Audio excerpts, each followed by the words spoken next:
Hai, jumpa lagi dengan Mike di sini. Hari ini kita lagi mau perjalanan ketemu dengan seseorang pengusaha plus juga pelatih bisnis, teman-teman. Siapakah beliau? Simak selanjutnya.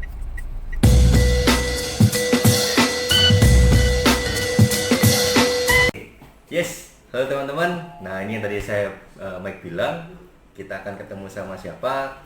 Ini ada yang namanya Coach Swito nih. Nah, every single day, I'm gonna make something great. That's my way. Every single day, I'm gonna make something great. That's my way. yes, jadi buat teman-teman yang belum tahu Coach Swito ini siapa, tadi Mike sudah bilang dia selain seorang pengusaha, dia juga seorang business coaching. Nah, jadi buat teman-teman nih yang ingin tahu lebih dalam sama Coach Swito, boleh di-sharingkan ke teman-teman nih Coach. Bangun dulunya Coach Swito ini sebelum masuk ke dunia coaching atau business coaching itu bidangnya apa nih Coach? Pertama itu kita memang di GBT. Nah GBT ini apa nih? Banyak mungkin teman-teman yang belum tahu nih GBT ini apa? GBT ini spesialisasi di sporing dan balancing. Oh ini ya, otomotif itu. Otomotif. Nice. Kan? Perusahaan ini didirikan almarhum Papa Gobinti namanya. Makanya disingkat GBT. Saya baru tahu itu. Di merek itu sudah dipakai almarhum Papa sejak tahun 1951. 1951. Wah, lumayan ya. Waktu itu bisnisnya masih organisir, sekarang sudah tidak ada. Jadi itu hanya sampai tahun 83. Sedangkan mulai tahun 73 itu kita sudah mulai dengan balancing. Kita sudah jadi yang pertama atau pionir balancing di Surabaya. Nice. Ya. Lalu tahun 80 kita mulai menggunakan sporing yang sistemnya computerized. Kita juga pelopor di Surabaya. Waktu itu pas saat itu juga saya di hire, jadi mulai bekerja untuk GBT itu tahun 80 saya sendiri. Di hire. Artinya ngelamar, diterima, dan terima gaji. Oh, oke. Padahal milik keluarga itu kan Pak ya. Ya, tapi kalau digaji kan rasanya wah saya gimana gitu kan ya. Oh iya. Statusnya pegawai. Statusnya pegawai. Itu penting itu. Ya. Kenapa kok harus sampai menstatuskan dirinya ini sebagai pekerja misalnya? Jadi paham saya itu ialah kalau kita mau masuk ke perusahaan keluarga, kita mau melanjutkan, nomor satu kita harus punya pengalaman kerja. Betul. Dan tahun 76 sampai 80 itu saya kerja di sebuah dealer mobil. Dulu agen tunggalnya Peugeot. Oh iya pernah dengar. Ya itu anak perusahaannya Astra. Saya kerja di situ 4 tahun dan tahun 80 resign. Kebetulan perusahaannya juga dirombak sama Astra, sehingga saya nggak mau ke Jakarta. Saya ngelamar ke tempatnya Papa aja. Loh, di Bisio tadi sebagai apa itu? Sebagai manajer spare part. Oh, memang sudah mulai mengarahnya ke spare part tadi. Di otomotif. Di otomotifnya tadi. Terus sampai situ karena anak-anaknya Papa 4, tapi semuanya jalurnya itu akademis, ya, jadi sekolahnya S1. Cuman saya tok yang SMA. S3 Pak ya. Terus saya punya prinsip, saya harus pernah kerja di luar sebelum masuk di perusahaan luar. Jadi kita punya pengalaman kerja sebagai profesional.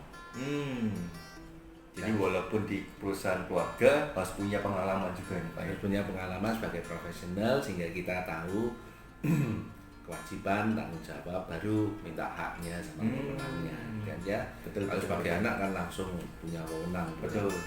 Tapi kita punya tugas dan tanggung jawab, dan itu diukur gaji yang kita terima berapa, posisinya apa, tanggung jawabnya seberapa, bisa nggak kita itu deliver more than I receive. Jadi gajinya misalnya cuma 150.000 waktu itu, tapi saya bisa mendeliver ke perusahaan Papa, ke GPT itu lebih dari 150.000. Oh, itu zaman dulu 150.000 itu tahun berapa itu Pak? Tahun 1980. 1980. Kalau sekarang jatuh-jatuhnya 15-an lah, 15 jutaan lah tahun-tahun sekarang. Itu udah lumayan gede itu 150.000 tahun 80 itu. Jadi itu sebuah ukuran seberapa profesional. Jadi ya. Itu membangun profesionalitas diri itu Ya, dan kita lebih bertanggung jawab ke perusahaan meskipun itu punyanya punya Papa. orang tua. Ya, tapi kita punya angan-angan atau harapan bahwa satu ketika ini akan jadi perusahaan besar, akan jadi korporasi, akan punya organisasi. Sudah punya visi jauh ke depan. Ya, karena kalau perusahaan keluarga tidak dikembangkan seperti itu ya habis. Betul, karena Mike sering ketemu banget teman-teman yang tinggal ngelanjutin aja usahanya orang tua, nggak mau kerja tempat lain dulu, ngerasakan dulu jatuhnya dari bawah, Ya. mulai dari bawah, akhirnya rata-rata udah dibawa generasi 2, 3 hancur. Ya, jadi kita mulai dari bawah, karena memang pada waktu Papa dulu beli mesin baru itu selalu ngajak anaknya main-main di situ. Nah sekarang akhirnya setelah punya mesin baru harus ada trainingnya. Ini pencetus trainingnya siapa? Buat saya, karena ngajari mekanik itu ternyata harus pakai trik khusus gitu ya. Ini alat-alatnya canggih, gitu kan, terus mereka nggak ngerti bahasa Inggris, betul. how to use-nya kita mesti baca manual, gitu kan, terus menerjemahkan dalam bentuk ini dipijet ininya loh, kalau kuat gini diginikan loh, gitu kan. Yeah, Jadi yeah. trainingnya masih konvensional seperti itu. Tapi dengan training maka tingkat kerusakan alat gara-gara salah pakai itu turun. Ya kan? Gara-gara ada edukasinya. Ya, dari edukasinya mereka jadi terlatih, hati-hati, tidak sembrono, perawatannya jadi lebih sederhana, lebih murah, tidak cepat rusak. Akhirnya juga lebih produktif. Jadi tujuannya munculnya edukasinya tadi malah membantu tujuannya ya. Ya. Lalu tahun 86 ini bengkelnya di Raden Saleh, tempat kita rekaman ini sudah ramai banget. Sampai saya katanya sudah kalau lagi rame gitu itu saya tidak kelihatan bokongnya karena ketutupan entah di mana.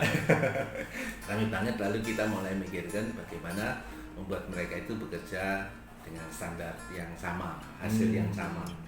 Akhirnya kita punya semacam panduan yang sekarang disebutnya SOP. Zaman dulu udah ada istilah SOP. Pokoknya urutan kerjanya harus begini. Untuk menjamin hasilnya bagus, urutan kerjanya begini. Jadi akhirnya punya SOP.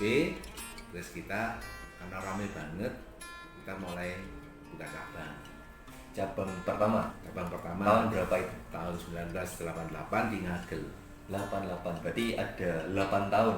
Ya, 8 tahun ya. 8 tahun untuk belajar dan baru bisa membuka cabang itu pertama kali kan ya. Tapi setelah itu kita jadi kayak punya apa ya, kecanduan. Buka cabang lagi yuk. Meskipun tidak punya duit ya berusaha buka cabang lagi. Cabang berikutnya tahun 1991 di Duku Kupang. Udah mulai cepet nih ya pembukaan cabangnya ya. 93 di Jemur Sari. 2 tahun Ya kan? Terus ada orang atau investor yang mau gabung. Sudah mulai investor masuk nih ya. Ya, meskipun tidak ngerti franchise itu apa, gabung jadi konsepnya kongsi dulu. Setelah itu 96 berturut-turut 94, 96 ada aja yang mau buka. 2 tahun. Terus lama-lama jadi buka itu kayak ya kayak baca buku, buka ganti halaman gitu aja. Karena sudah ada SOP-nya tadi. SOP-nya akhirnya pembukaan cabang pun pakai SOP. Lalu kita mulai bukan menawarkan sih, memberi istilah ini franchise. Padahal dulu nggak tahu ini franchise atau enggak. Ya, yang ada franchise zaman dulu kan STLR itu. STLR 77. Itu satu-satunya franchise lokal yang bisa jadi panduan. Meskipun enggak benar-benar franchise. Ya, franchise yang benar zaman itu ya KFC. Yes, betul.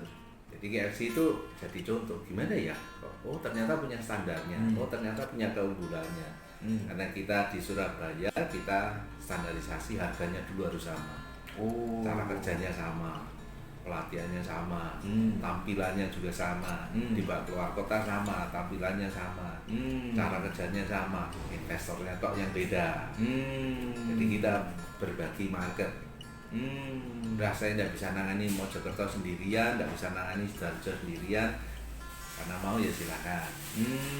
Terus ada yang mau nangani di Undaan, ya oke silakan. Dharma Husada, oke silakan. Di Surabaya kita bagi-bagi kayak pizza, potong-potong. Jadi ternyata ya kita masih survive karena pasar kita gemuk sekali. Nah, otomotif itu kan dulu tumbuhnya luar biasa. Betul. Apalagi makin bertumbuh, tambah lama tambah banyak nih variasi mobil ya. Dan kita satu-satunya Sporing Balancing yang punya konsep. Jadi cara kerjanya SOP-nya itu membuat kita mudah banget mau merek Honda, Toyota, Suzuki, Daihatsu, bahkan Mercy, BMW, no problem. Jadi standarisasinya ini, gara-gara ada standarisasinya ini, semua merek beres itu kan? Ya, jadi kita bisa menggunakan satu resep, satu formula untuk nyetel semua mobil. Itu penting itu. Iya. Jadi kan kita nggak usah repot-repot menghafal. Caranya menyetel BMW kayak gini, Mercy kayak gini, Honda punya kekhasan sendiri. Di sistem training kita, dasar untuk Sporing Balancing itu sangat simpel. Jadi sudah benar-benar disiapkan gitu ya dari awal ya. I see. Tapi memang ada mobil-mobil yang perlu step khusus. Ini hanya bisa tangani expert. Tapi di GBT ini juga bisa ngelakuin. Ada. Jadi kita juga punya tahapan-tahapan yang harus dilakukan. Misalnya mobil itu kalau mau disetel harus dimuati dulu, baru bisa di setel. Kan repot sih gitu ya. Buat percobaan. Kalau dimuati sudutnya berubah jadi berapa? Tak balik. Jadi kalau kosong nyetelnya harus sekian. Oke. Ya. Nanti membuktikannya dimuati. Nah, betul sesuai. Iya. Sampai berpikir segitunya ini, apakah karena pengalaman atau karena sudah pernah teredukasi? Ini kan hitungannya kayak jadi baru ini kan. Zaman itu kita belajarnya di Amerika itu dikasih yang standar mobil Amerika. Padahal di Indonesia ini banyaknya mobil Jepang sama Eropa. Mobil Jepang, betul. Jadi belajar di Amerika ya percuma. Ya. Cuma ambil kerangka berpikirnya, urutannya ngajari itu kayak gini. Ya. Tapi materinya sendiri sudah kita sudah punya. Waktu saya berangkat ke Amerika tahun 91 itu sudah punya pengalaman Sporing 10 tahun. Nice. Itu tahun berapa itu Pak ke Amerika? 91. Berarti mau menjelang cabang ke tiga, betul, dari yang sudah muncul cabang kedua lagi. Iya. Itu sudah mulai menambah lagi, edukasi lagi. Iya. Itu sampai keluar gitu ya. Bukan nambah, jadi kepingin membuktikan bahwa ilmu yang kita temukan itu ternyata benar sama dengan yang di sana. Berarti sudah nemuin caranya sebenarnya. Ya. Cuman ini bener nggak sih sebenarnya cara kerja? Jadi waktu ujian di sana, saya minta syarat. Satu, saya nggak mau nyetel mobil Amerika, bisa nggak lulus nanti. Iya.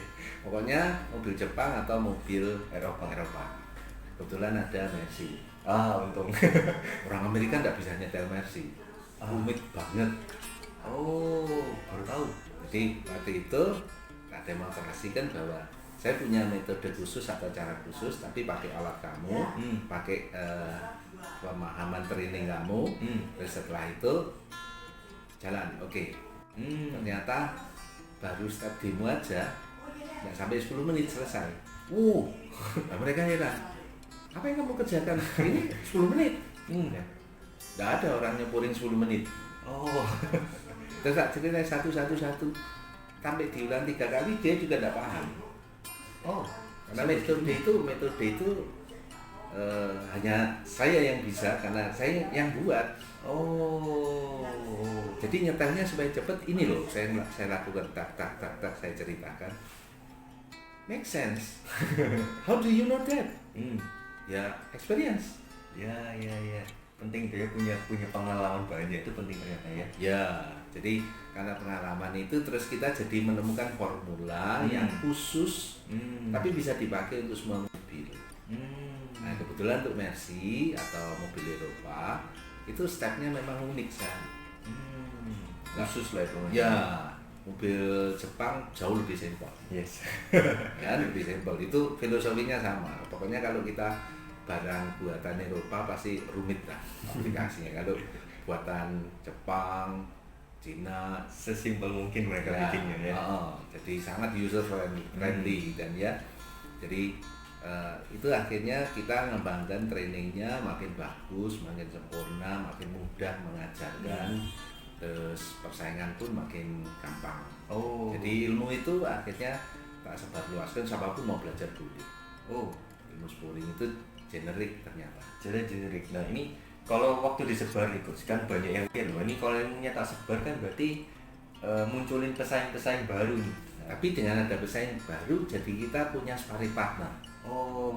Beda konsep nih ya, beda cara berpikir nih ya. Karena kalau kita jadi unggulan terus, kita jadi nomor 1, kita nggak tahu bahwa ilmu kita ini nggak ada pembuktiannya bahwa ini bagus. Betul. Ini harus diuji oleh orang lain.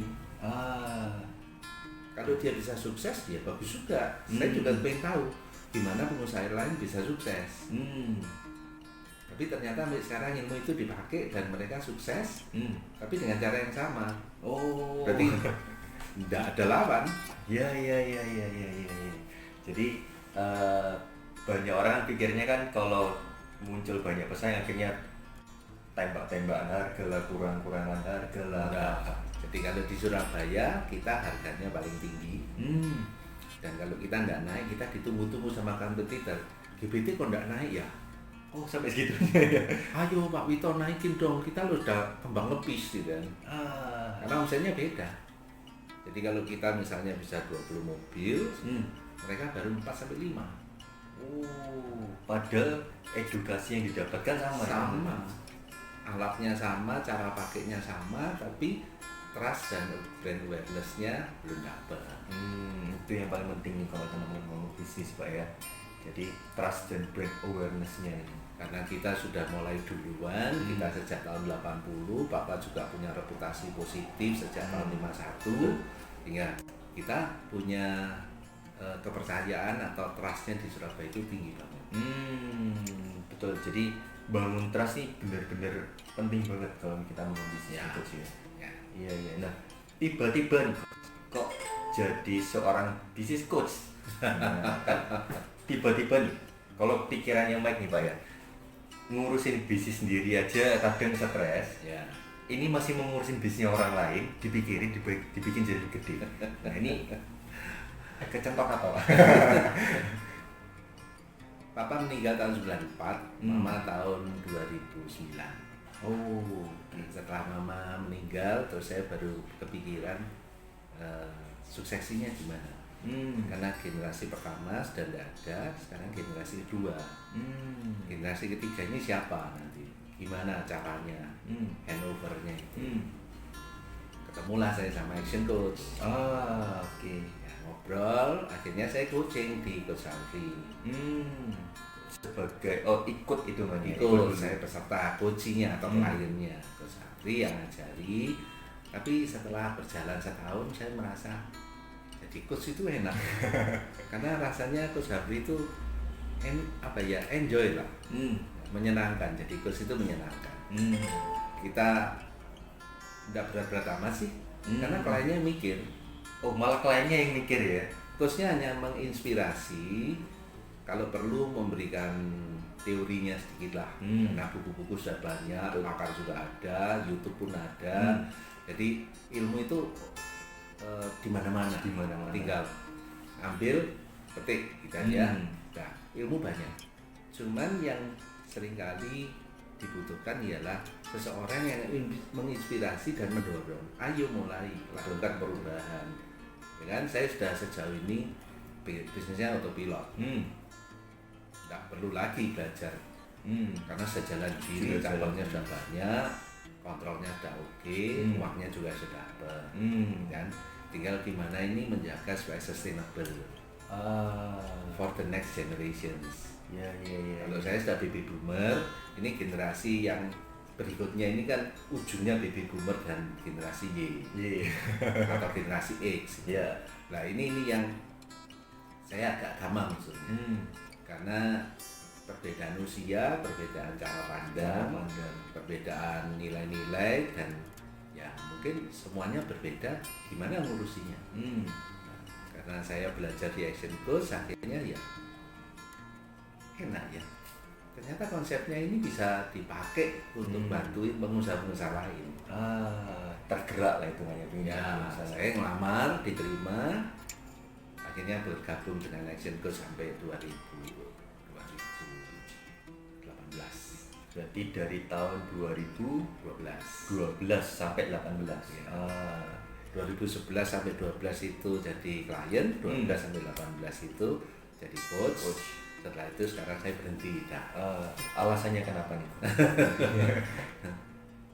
Ilmu itu bisa ditularkan dengan berbagai cara. Tidak harus ikut di Action Coach, tidak harus dengan merek Action Coach. Betul. Jadi siapapun sekarang kalau kepingin belajar bisnis, kepingin didampingi, kepingin didorong, dimotivasi, kepingin dapat inspirasi, ya tinggal janjian ketemu sama saya ngobrol. Betul.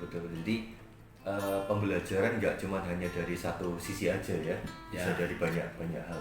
Dan saya ketemu dengan pengusaha muda yang main ginian ya, orang-orang muda itu idenya banyak, cemerlang, dan mereka cepat sekali menghasilkan duit. Ya kan? Dan betul. Rasanya prosesnya bisa 10 kali sampai 20 kali lebih cepat dari zaman saya dulu kan ya. Zaman saya dulu masih berkeringat segala macam, mikir sendiri, jungkir balik. Sering-sering salah gitu ya, jatuh, bangun lagi, jatuh lagi. Nah, anak muda kok enak ya gitu kan, rasanya gampang gitu. Saya juga kepingin, cuma umurnya kan nggak bisa diputar balik gitu kan. Jadi anak-anak muda ini menginspirasi balik ke saya. Membuat saya jadi, ada ya caranya marketing itu, caranya gini ya. Sekarang kita bisa brandingnya itu lewat YouTube, lewat IG kan. Nggak ada zaman saya dulu. Nggak ada. Sekarang ini komunikasinya lewat HP, kok gampang banget kan ya. Nah, saya juga mencoba cara yang konvensional, bikin buku, misalnya buku kayak gini nih, ya kan. Bikin buku. Tapi ya tetap lebih enak itu ngobrol langsung, cerita pengalamannya. Mungkin pengalaman saya kalau dibukukan sudah banyak lah butuhnya, cuman nulis ini memang kendala.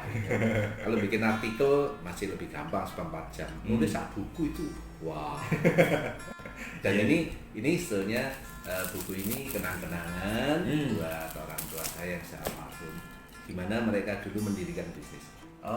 Berarti ini apresiasi lah ya buat orang tua. Buku pertama ini bagaimana papa mama dulu memulai bisnis sampai saya punya kesempatan mengembangkannya semua.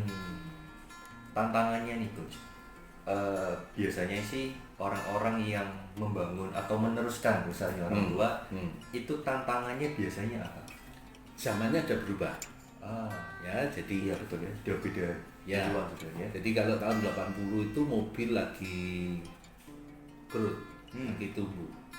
Mungkin 10 tahun lagi sudah bukan mobil yang kayak gini, mobil listrik. Betul. Mungkin kalau kita bilangannya agak panjang 30 tahun lagi, bentuknya mobil sudah tidak kayak sekarang. Sudah berubah lagi. Saya juga khawatir mobil-mobil yang akan datang tidak ada rodanya. Bisa jadi, ya kan? Ya. Mobilnya mungkin ngambang, tidak ada rodanya, elektromagnetik atau apapun, atau mungkin sudah tidak ada mobil. Betul. Jadi saya harus mempersiapkan generasi berikutnya itu menerawang jauh ke depan. Bukan melihat ancamannya, tapi melihat peluangnya. Melihat peluangnya, tuh lihat ya. Jadi mungkin peluangnya tidak lagi menyepuring atau balancing, tidak lagi yang berkaitan dengan otomotif sekalipun, tapi harus menemukan sesuatu paling dulu, menjadi pionir. Menjadi pionir itu penting. Ya, karena saya di buku ini cerita bagaimana tahun 73 itu papa tidak sengaja beli mesin balancing. Nggak sengaja. dan saya berusaha mengoptimalkan, jadi gimana pakainya itu supaya gampang. Oh, Marketnya enggak ada. marketnya betul, nggak ada yang tahu mas yang itu ya. Zaman itu enggak ada balancing, tolnya juga belum ada. Ya kan? Tapi setelah balancing diperkenalkan, terus tolnya itu ada, terus tiba-tiba kebutuhannya meledak. Tiba-tiba orang merasa enak kalau dibalance. Oh, ngerasakan efeknya ya. Ya, tapi menjadi pionir itu setengah mati sama Setengah dulu, mati. berdarah-darah, dan ya investasinya keliru, beli mesin yang nggak bisa langsung dipakai, listriknya beda dengan di Indonesia, jadi betul. wah itu tantangan berat. Cuman generasi yang akan datang mungkin tidak akan merasakan tantangan yang seberat itu, karena dari sisi teknologi kan semua sekarang dipermudah, Betul. ya kan? Jadi tetap harus menjadi pionir supaya kita menjadi yang pertama. Punya pola pikir adalah benar-benar jadi pelopor nih. Pelopor. Terus kedua, kita harus menjaga reputasi. Karena ternyata brand itu diperoleh dari trust yang dibangun berpuluh tahun. Betul, betul. Jangan cuma cari cuannya aja ya. Ya. Jadi awareness tentang GPT, lalu trustnya tentang GPT sudah sangat kuat sehingga orang datang, bahkan ngajak investasi bareng. Hari itu konsep franchise belum kayak sekarang. Sekarang udah gimana-mana. Sekarang gampang banget, punya uang sekian franchise. Bisa franchise. Dulu nggak ada. Jadi saya memulai sendiri franchise untuk bidang otomotif ya baru GPT. Oh, nice. Jadi perjalanannya ini cukup panjang untuk bangun yang namanya trust dan sampai sekarang tetap harus dijaga juga. Nah sekarang tinggal next generation-nya menjaga apa yang sudah kita pupuk dulu. Karena kalau dari 51 sampai sekarang 2020 sudah berapa puluh tahun gitu kan ya, jadi harus menjaga pamor ini tidak mudah pasti. Betul. Ya, itu nanti tugasnya next generation. Next generation ya, ini tugasnya teman-teman. Ya, coach. Nah, ini kan ada buku nih. Ya, ini katanya buku pertama. Ya. Nah, caranya teman-teman nih buat bisa dapetin bukunya ada di toko-toko buku atau sudah ada atau ada khusus, cuman bisa khusus. Buku-buku ini tidak ada di toko buku. Tapi kalau mampir ke cabang-cabang GPT, Berarti ada di sebuah cabang pasti GPT. ada. Oh, nah ini teman-teman, ini judulnya. Nah, ini teman-teman bisa saya tulis di caption, nanti teman-teman bisa lihat. Ya. Oke. Nah, Roda Bergulir Waktu Mengukir. Jadi benar-benar buku pertama ini khusus untuk apresiasi orang tua. Ya. Tadi sudah mulai persiapan buku kedua nih, Coach. Buku kedua sudah jadi tapi dalam bentuk file. Oh, Ya. oke. Kita masih pikir-pikir enaknya di launch sebagai ebook Hmm. atau tetap dicetak gini atau dua-duanya dua versi. Gitu. Karena buat orang-orang tertentu itu lebih enak bawa bukunya gini aja Kayak saya. e-book itu bukan buku. Tapi bacanya enakan e-book gitu kan ya. Jadi dari gadget soalnya. ya dari gadget. Jadi versi yang kedua nanti bisa diakses lewat gadget atau ya tetap buku. Nah, tadi kan tantangannya untuk dari bangun bisnis meneruskan bisnisnya orang tuanya. Kalau tantangannya waktu jadi coach, nah yang tadi rentangnya tadi 2012 ke 2018. Ketika saya diterima sebagai coach itu usia saya sudah kepala 5. Wah. Sudah 5, hampir 6. Dan itu usia yang berat soalnya kita itu sudah membeku di sini. Artinya konsepnya itu sudah matang. Kalau mau dibongkar-bongkar nggak bisa. Ini pengalaman puluhan tahun gitu kan. Jadi kalau konsepnya sudah matang di sini, kita jadi merasa bahwa kamu itu murid, saya guru gitu kan. Jadi ego. ya melawan itu paling susah. Yes. Karena sebetulnya sebagai coach itu bukan sebagai guru, fasilitator. Fasilitator. Ya. Jadi coach itu tidak berhak bilang A, B, C. Oh. Klien yang memutuskan saya mau jalan A, cara B, pola pikirnya C itu dia. Kita sebagai fasilitasnya aja. Ya. Medianya mereka. Dan kita harus mendorong dia untuk berpikir benar. Jadi dia harus mencari tahu apakah cara pikir saya, tindakan saya ini benar. Betul. Yang paling susah karena usia saya itu melawan ego. Melawan ego itu tantangannya, Ya. Nomor 2, gimana bisa sabar.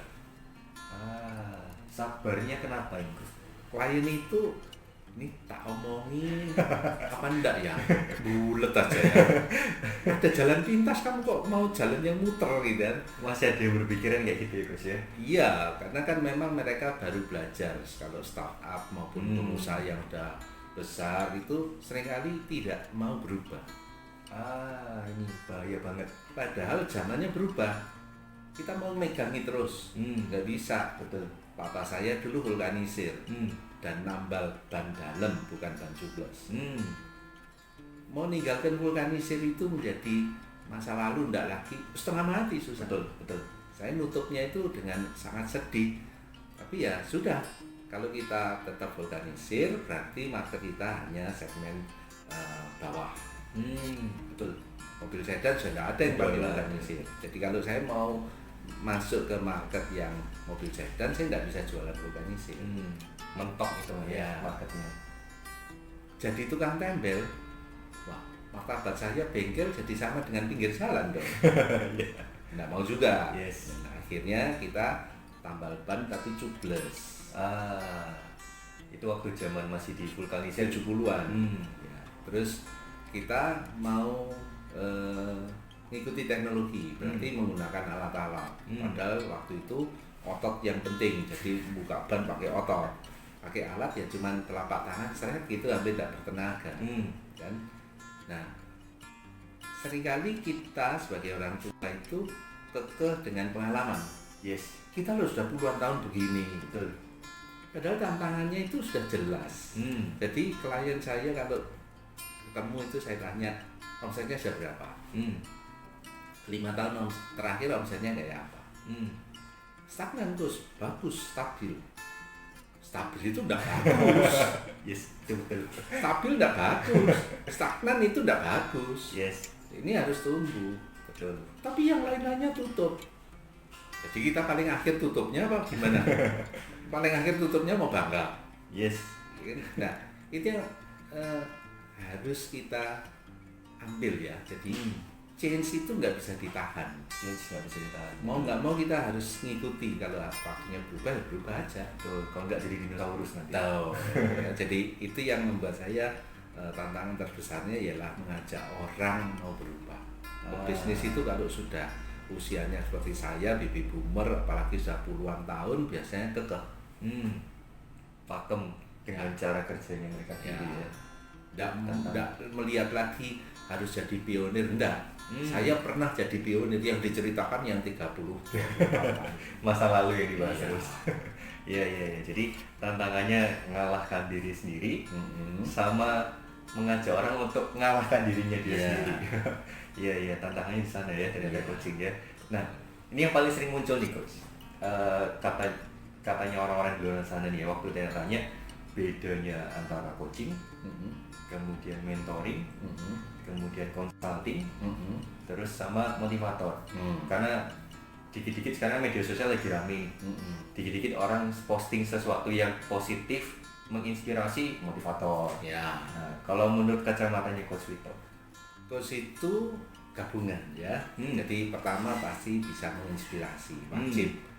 Ya, coach harus bisa menginspirasi, mengajak orang untuk mau berubah, ya, menimbulkan rangsangan.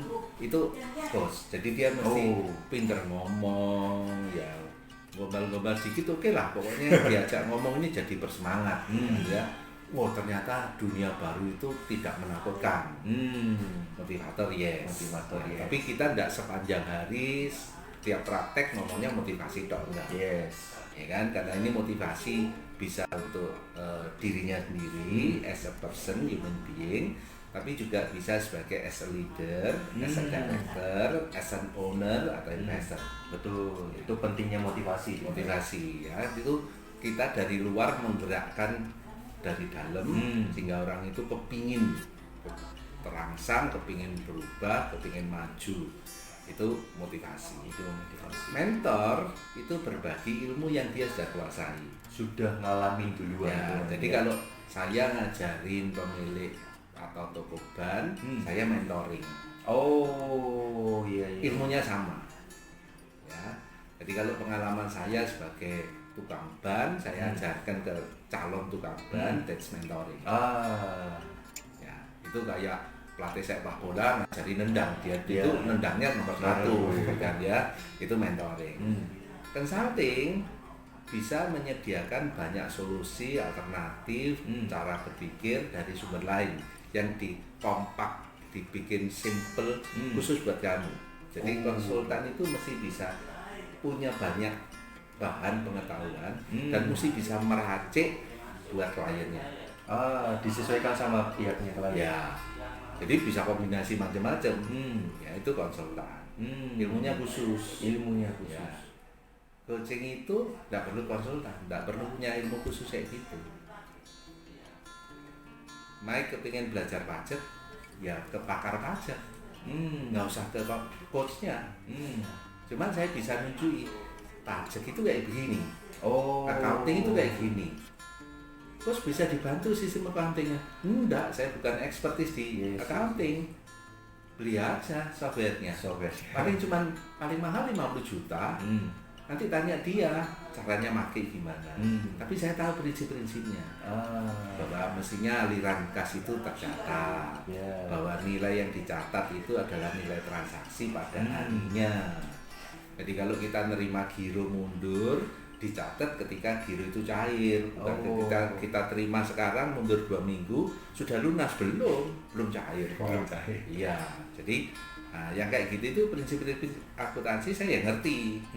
Suruh jalani enggak. Itu coaching sebenarnya. Coaching. Jadi coaching harus bisa memotivasi, menginspirasi. Tidak bisa jadi mentor kecuali memang punya pengalaman sebelumnya. Ya, jadi kalau Mike pengen jadi coach, belajar sama saya, mentoring. Ya. Tapi kalau konsultan, ini mesti sedikit lebih banyak pengetahuannya dan harus bisa meramu sehingga kliennya tidak susah-susah. Gitu ya. Ya, ini nih tinggal dinikmati, dilahap aja. Ya. Sudah disediakan itu. Disediakan. Tapi kalau coach, dia harus mendorong kliennya mikir, cari solusi. Kamu harus baca buku ini, dari situ nanti kamu akan dapat pencerahan. Baca dulu. Jadi coachnya mesti nunjuki buku apa yang harus dia baca, khususnya bab sekian sampai bab sekian atau halaman sekian sampai halaman sekian, karena itu yang kamu cari selama ini. Tapi nggak langsung kasih tahu jawabannya ya. Arahnya dia mesti belajar sendiri, dia merasakan sendiri. Karena begitu dia menemukan solusinya sendiri, bukan disodori, solusi itu melekat selamanya. Itu lebih penting gitu ya. Ya, bisa dibawa sampai seterusnya. Jadi dia tahu, caranya mencari solusi itu berarti aku harus membaca buku. Buku marketing, buku selling, buku branding, buku operation, buku macam-macam lah. Kalau dia mau belajar quality control, ada bukunya lagi. Dia harus update. Harus sudah. Kamu enggak main YouTube? Apa itu YouTube? Hari gini enggak tahu tidak? Yes. Kamu mesti cari di YouTube caranya gimana, pengen belajar apa. Bahkan sekarang mungkin teknologi baru itu sudah ada di YouTube. Yes. Begitu kita melihat di YouTube, ternyata gampang ya. Udah kita tinggal nyalain, habis itu digini, urutannya. Nah, coba sendiri. Udah jadi ya, nyalakan lagi YouTube-nya. Selamanya kita bisa belajar dengan cara itu penting tuh ya. Jadi media belajarnya udah banyak. Terus kita dapetin kalau coach bedanya di situ. Jadi buat teman-teman yang tanya, Pak, bedanya coach, mentor, terus konsultan sama motivator apa? Udah dijawab sama Coach Vito. Oke. Nah, nih Coach, sekarang mau tanya nih. Tadi kan sudah ngalamin yang namanya perubahan. Kita nggak bisa hindarin yang perubahan. Yang bedakan pebisnis startup sekarang, anak-anak muda, sama zaman dulu, itu bedanya sampai di mana, Coach? Startup sekarang itu sangat gampang menemukan peluang. Ya. Gampang, cepat sekali. Ya, bandingkan dulu rokok Jisamsu.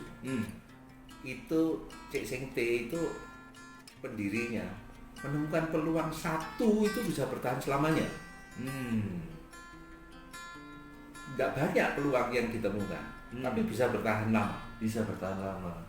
Orang sekarang Orang sekarang. menemukan banyak peluang, tapi tidak semuanya bertahan. Nah, itu. Jadi cepat sekali menemukan, cepat sekali memonetasi, cepat sekali meraihnya, tapi tidak tahan lama. Tidak tahan lama. Itu kenapa ya? Nah, kenapa tidak tahan lama? Karena pilihannya terlalu banyak. Karena pilihannya terlalu banyak. Semuanya menarik. Oh, oke. Jadi rasanya ini suka, itu pun mau aku. Ini menyenangkan. So kita bisa punya 4-5 bisnis sekaligus. Ya, Sampai nanti sebetulnya yang paling kamu suka yang mana sih? Yang kalau tidak dijalankan kamu sampai kangen-kangen gitu, tergila-gila yang mana sih? Nah itu yang biasanya startup belum ketemu sebelum dia jatuh bangun. Bedanya kalau yang zaman dulu dia peluangnya udah sedikit, benar-benar dijaga sampai sepanjang zamannya. Iya. Diudak, terus ditahan, terus dicari lagi pecahannya apa, dikembangkan sebisa-bisanya, dan uangnya dikumpul-kumpulkan, dipakai untuk bisnis yang lain, yang connected gitu ya, nyambung inline gitu. Nah, kalau bisnis sekarang enggak tuh, ya kan? Jadi bisa macam-macam lah.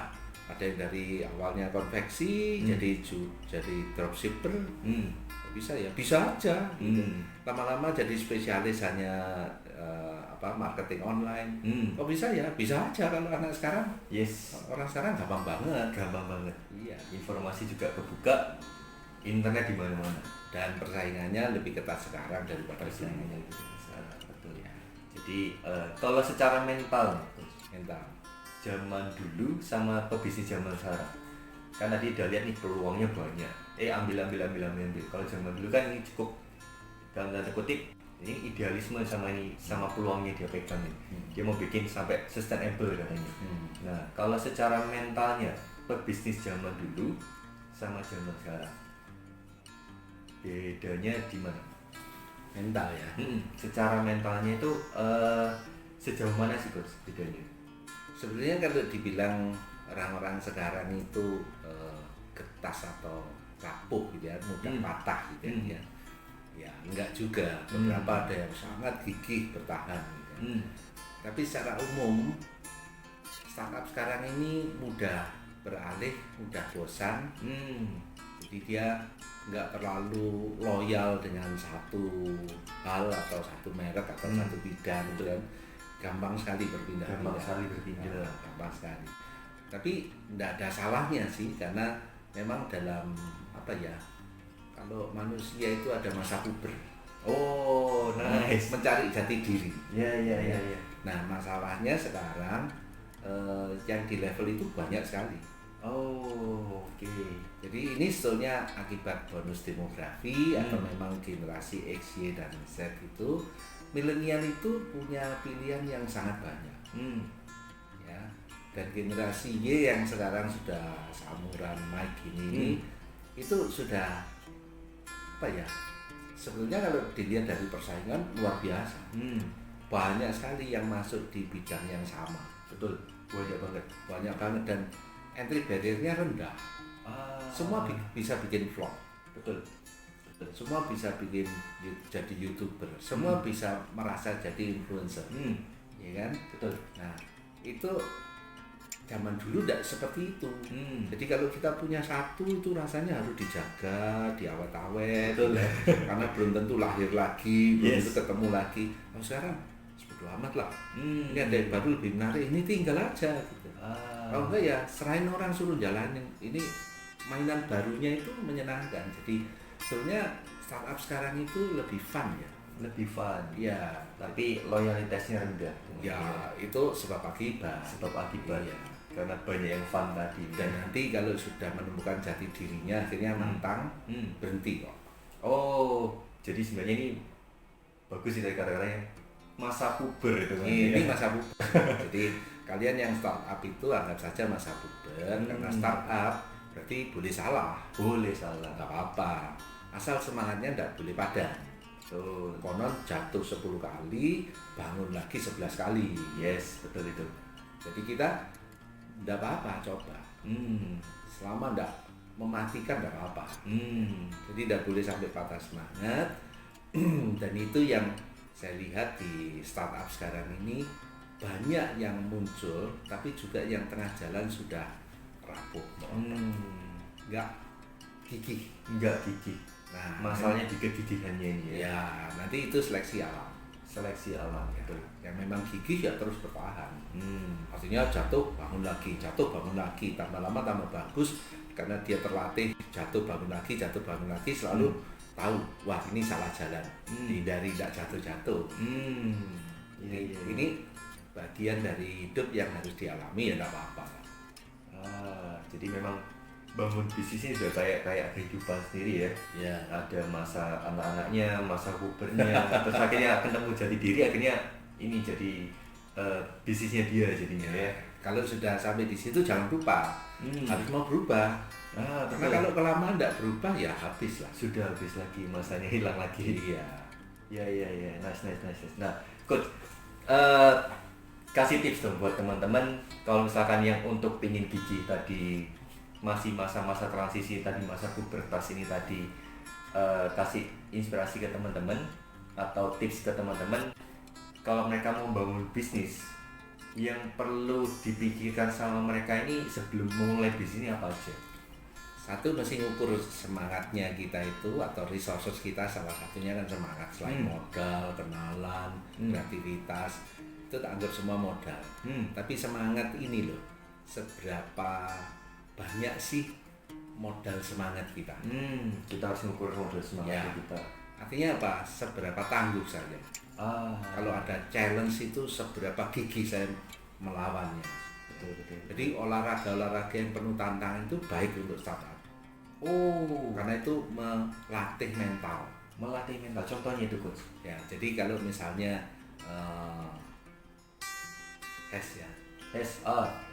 Jalan di gunung di ya. gunung. Ya. Itu setiap kali rutenya beda-beda. Nggak dibikin sama gitu ya. Dan itu tantangan sebetulnya buat startup. Bisa enggak? Kalau bisa, lain kali bisa lebih cepat enggak? Oke. Jadi harus menantang dirinya sendiri, apakah saya bisa lebih baik, lebih cepat, lebih besar, lebih kencang, lebih apalah, pokoknya kita harus better. Ya, karena kalau semangatnya ini sudah kayak gitu, kita tidak takut dengan ancaman, tantangan, dan tidak takut. Betul. Setiap saat kita juga bisa siap berubah. Ya, jadi kita mesti melihat kita punya modal semangatnya seberapa kuat, dan latihan pakai olahraga yang penuh tantangan kayak gitu. Gigih dan bisa dilatih. Ya. Terus kedua, kita mesti punya pandangan jangka panjang. Artinya begini, sekarang memang zamannya pakai YouTube. Kira-kira apalagi setelah ini? Sudah harus persiapan gitu ya. Harus persiapan, harus terus mencoba. Karena teknologi ini majunya cepat banget, ya kan? Jadi kalau perkembangan teknologi cepat, kita mesti mendahului. Berarti kita harus selalu memberi porsi atau waktu untuk belajar mencari hal yang baru.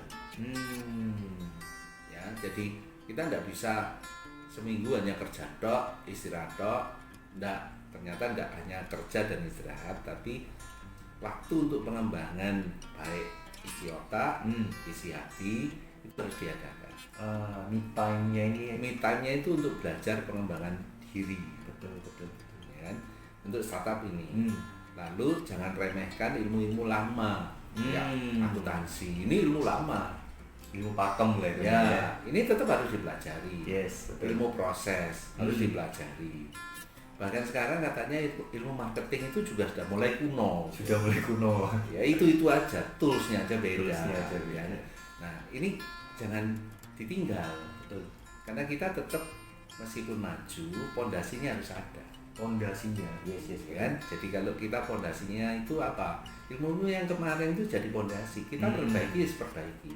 Tapi kita harus ngerti yang dulu itu salahnya di mana. Oh dulu dibilang akuntansi itu repot, sekarang enggak. karena sudah ada softwarenya, kita tinggal disiplinnya aja sama, harus masukkan setiap transaksi. Betul.